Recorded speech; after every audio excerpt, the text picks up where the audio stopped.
ഇനി റീല് കോപ്പെന്നൊക്കെ പറഞ്ഞ് കോമാളിത്തരം കാണിക്കാൻ വേണ്ടി ഇവിടെ നടന്ന കൊന്നളയും കേട്ടോടാ.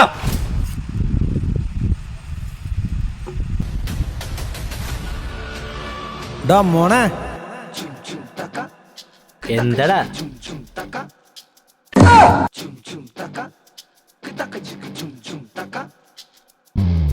എന്തിനാടാ കൊന്നിട്ട്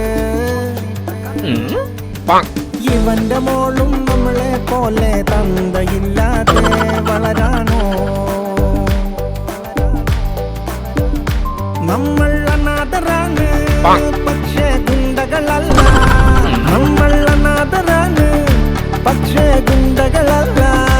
നമ്മൾ ഇവിടെ തന്നെ ജീവിക്കും, റീൽ ചെയ്ത് ജീവിക്കും. കൊടുക്കട്ടാശാനെ വേണ്ട, അവന്മാര് രണ്ടും കൽപ്പിച്ചാന്ന് തോന്നണം. പോരാത്തതിന് ഫോളോവേഴ്സിന്റെ നല്ല പിൻബലം ഉണ്ടാവും. നമ്മളെങ്ങാനും എന്തെങ്കിലും ചെയ്ത് കഴിച്ചിട്ടുണ്ടെങ്കിൽ അവന്മാരൊക്കെ കൂടി നമ്മളെ ഏറി കയറ്റി വല്ല കാര്യം ഉണ്ടാവും. എന്തെങ്കിലും കിടന്ന് കാണിക്കട്ടെ, അന്ത ഭയം കിട്ടും.